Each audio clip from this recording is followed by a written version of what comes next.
มืองคงสิโดนจัดงานบุญสงเหือประเพณีประจำปี 2019 ในตอนเช้าของมื้อวันที่ 14 ตุลาคม 2019 ผ่านมานี้อยู่ที่ท่าพามไซเมืองคงสิโดนได้จัดงานบุญสงเหือประเพณีออกพรรษาของเมืองคงสิโดนขึ้นโดยภายใต้การเป็นประธานของท่านบุญปอนอาสาพิพักษ์เจ้าเมืองคงสิโดนให้เกียรติเข้าร่วมของท่านผู้ทงคำมณีวงศ์ห้องเจ้าแขวงสารวันพร้อมหน่วยการนำผักดัดจากแขวงเมืองมีมันลาเมืองออมคางคณะนำสีพายเหือสวงมาจากแต่ละกุมบาทและมวลชนทั่วสารทิศเข้าร่วมรับชมรับเสียในพิธีทานกำเพื่อคุณนิสัยห้องเจ้าเมืองคงสิโดนได้กล่าวในพิธีว่าบุญออกพรรษาปาโบรณาและบุญสงเหือบ่รวมบ่เฉพาะแม่นบุญสวงเหือที่ท่าพามไซเมืองคงสิโดนได้จัดขึ้นตามฮีตของประเพณีฮีต12ของ14และเมนฮีตของประเพณีอันดีงามของศาลลาวเฮาที่ได้สืบทอดกันมาแต่โบราณกาลซึ่งเป็นประวัติควบเป็นมาอันยาวนานการแข่งขันสงเหือในบุญออกพรรษาของทุกๆปีนั้นแม้นเป็นกีฬาทางน้านำประเภทหนึ่งซึ่งได้จัดขึ้นเพื่อเป็นการสร้างโอกาสให้พ่อแม่ประชาชนได้พบปะเพื่อนมิตรสหาย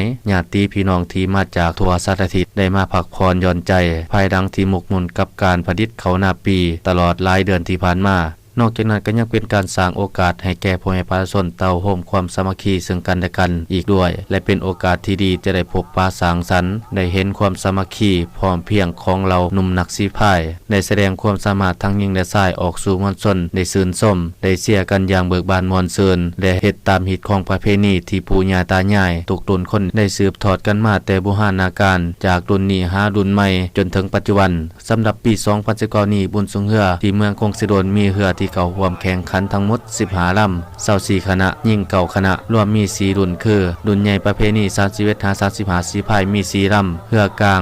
25-27สีพายมี7ลำและเหือกีฬาประเภท12สีพายมี4ลำผ่านการแข่งขันคัดเลือกในแต่ละรอบผลของการแข่งขันชนะเลิศประเภทเหือใหญ่ได้แก่เหือบ้านบูรพาได้รับเงินสด5ล้านกีบพร้อมคัน1หน่วยห้องชนะเลิศได้แก่เหือวัดคงหน่อยได้รับเงินสด3ล้านกีบที่3ได้แก่เหือบ้านมุนปูได้รับเงินสด2ล้านกีบประเภทเหือกลางทรายชนะเลิศได้แก่เหือบ้านบูรพาได้รับเงินสด3ล้านกีบพร้อมคัน1หน่วยที่2ได้แก่เหือบ้านนาค่ำได้รับเงินสด2ล้านกีบที่3ได้แก่เหือบ้านจรัญเซ่ได้รับเงินสด1ล้านกีบเหือกลางยิ่งชนะเลิศได้แก่เหือมาจากบ้านมุนปูได้รับเงินสด3ล้านกีบพร้อมคัน1หน่วยที่2ได้แก่เหือบ้านจรัญเซ่ได้รับเงินสด2ล้านกีบที่3ได้แก่เหือบ้านนาค่ำได้รับเงินสด1ล้านกีบส่วนเหือ12สีพายชนะเลิศได้แก่เหือบ้านบูรพาได้รับเงินสด1ล้าน5แสนกีบพร้อมคัน1หน่วยที่2ได้แก่เหือบ้านจรัญเซ่ได้รับเงินสด1ล้านกีบที่3ได้แก่เหือบ้านโดนแก้วได้รับเงินสด7แสนกีบนอกจากนี้ก็ยังมีรางวัลตีสร้างน้ำนองและรางวัลสมเสยต่างๆอีกจำนวนหนึ่ง